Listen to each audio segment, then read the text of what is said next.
make this PG, we took out some of our grandfather's, yeah, some of its colorful words. So I'm Andrea Wada. And this is Wada Roath. And we're Fred Wada's youngest and I think favorite.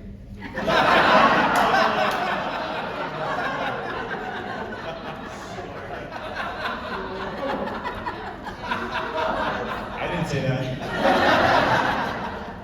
As our Uncle Stuart said, we're going to be reading an oral history that was taken in 1981 by the LA County Public Library and Claremont Graduate School. And I'm going to be reading the part of Enid Douglas, who was the interviewer, and Kai is going to be reading our grandfather's words. Here's some commentary. During the interview, our grandfather spoke about the situation before the war began.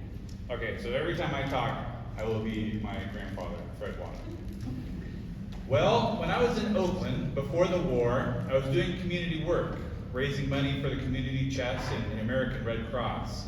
That's why no Japanese leaders in Oakland were picked up by the FBI. Because they had done their share towards the American community, they were not picked up. So you were in Los Angeles when Pearl Harbor occurred, and you finally returned to Oakland, and you saw you weren't getting any customers at the market, and there was a problem. And what happened next? So I thought, you can't survive this way. So I thought we should do something about it. So in the meantime, the Army decided to evacuate all Japanese. They asked the Japanese through the newspaper to voluntarily evacuate from California, Oregon, and Washington. Move to Chicago or Denver or wherever they recommended for 2 or 3 months. They kept telling the Japanese to voluntarily move out of California. And so I thought the United States government gave us ample time, and they warned everybody. If they stayed, they wouldn't try to give jobs to Japanese or Japanese Americans. And if you're in business, you could hardly do any business. So you had to do something. And you didn't have to wait until the government put you in relocation camps. So it's all up to you. You have a family, and you've got to educate your children. So what could you do? You try to move from California to an interstate, where there is less hatred. So that's what I thought. I'd go to Utah. And that's where my wife came from. I didn't know anybody in Utah, but I went to Utah to investigate the possibility of running a market, and that's how I lived. In early February 1942, Fred Wada went to Utah to get permission to evacuate there. At one point, he met with Governor Herbert Maw. Well, like I stated to Governor Maw, there were no disloyal Japanese among those I brought. He didn't know or understand Japanese people, but I knew there wasn't a single Japanese who wouldn't be disloyal to the United States or do anything like that. I told him my story. At that time, they didn't hang anybody in Utah. But I said, I would be willing to face a firing squad, Governor. If anyone of the men or women are disloyal to the United States, you can shoot me, Governor. I talked to him, and I convinced him. So here you are in February, actually over in Utah, talking to people. That's really fairly unusual. It's an unusual story. No, not unusual. Americans hate you in Oakland. The public doesn't even like you or your business. You can't get any business. But you responded and did something. I think that's what's unusual. If you don't do it, it's on your head. I guess it shows an amazing sense of initiative. You were doing it before you had orders, before you had deadlines. I think it's a fantastic story. What'd you do, and what did you have to do when you got there into Keetley? I leased this 63-acre ranch for $7,500, which was a lot of money, big money then. And at the time, it was covered with snow. I thought it was like California. Pretty nice land. But when the snow melted in May, God, it was nothing but I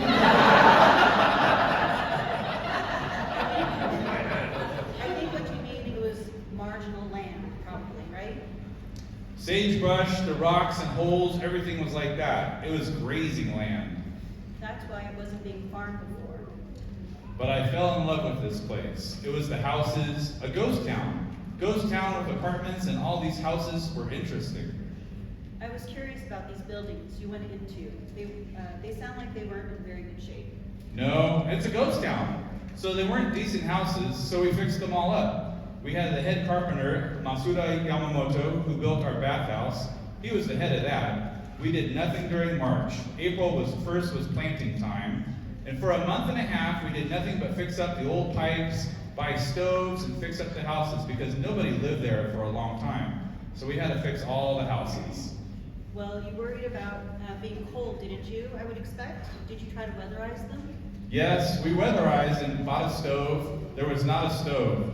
Every family brought their own stove and fixed up the houses to keep themselves warm. Were you given a credit if you went to buy something? Like if you went to buy a stove, where would you go? We went to Heber to shop, and we paid cash. What about if you got sick? How did you get medical care? In Heber, there was a doctor, and the doctor and his family wanted Japanese housekeepers to help them.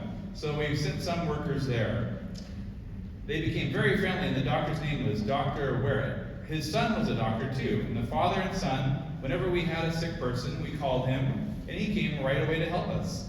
They were very good, the father and son, practically free. He gave us service. So the whole town was wonderful to the Japanese after they understood us. At first, they didn't know what kind of people Japanese were, so they were very careful talking to us. After we moved to Utah, the government, relocation authorities, and the FBI came to check in on our operation, and they persuaded me to go to each internment camp, asking Japanese not to stay in the camps. To get others to go out and do what you had done? Yes. One time the government asked me to go and investigate with Japanese from the camps. I took 7 or 8 Japanese with me. We took the train from Utah to Denver, then Denver to Texas, 8 of us in Houston. They put us all in jail. We were trying to go to New Orleans. They had all given us an offer to farm there, but we had to stay overnight in jail in Houston. But Washington authorities got us released. We stayed overnight in jail, and then we went to New Orleans to investigate the farming possibilities and all that. So you were really actively trying to prevent the isolation of Japanese, such as in relocation camps, and to persuade them that they were better off assimilated into the American community. Also, this was a way to demonstrate commitment to the U.S. by, say, farming or doing what was needed. Is that how you put it together? Yes, that's why I put the sign up that said, "Food for Freedom." I tried to raise food for Americans. I'm not particularly loyal, but if you are American, that's your duty. No one had to tell me that. You appreciate America, so you do your share. And when I went to the Dutchney County to meet the people at the church with my uneducated broken English, they listened to me. I spoke with sincerity. You're not afraid to talk because you feel you are an American. Fred loved to fish, and he thought the children would enjoy fishing. I went to see Senator Murdoch of Utah, asking him to give us some small fingerling trout, and he gave us 40 milk cans full of 500 fingerling trout. The Provo Fish and Game Department gave us 20,000 fingerling trout, and we planted each of these on our ranch, so the Americans were very nice politicians. After they found out we were earnest, it was very nice. What kind of trout is that? Eastern brook trout. We put them in the stream at our ranch. This next part is about contracting for labor jobs. So part of the work you would do is go out on contract. In other words, you would just work. Yes, we talked to different farmers. At a place called Spanish Fork, Americans don't want to harvest sugar beets. It's back-breaking work. Big sugar beets have to be cut and thrown onto the trucks. We did that in several places. We did it for 1 year. Other farmers wanted us to share crop and peaches and pears, and some people wanted to go there, and they gradually left. The girls, they went to Salt Lake City to work for American families. These were the women who went as domestic workers? Yes, and then during the winter there were no jobs, nothing to do. So I went to the Army and I asked them to give us jobs. And they finally approved the hiring of our younger people to do various work. I don't know how much of it was then, but $4 or $5 an hour. It was pretty good pay at the time. And what kind of jobs would they have done? Oh, miscellaneous jobs needed at the Army camp, clean up, picking up the garbage or whatever, or dishwashing in the Army camps, something like that. I read in one of the articles that at one time you were sorting tailings, metal tailings.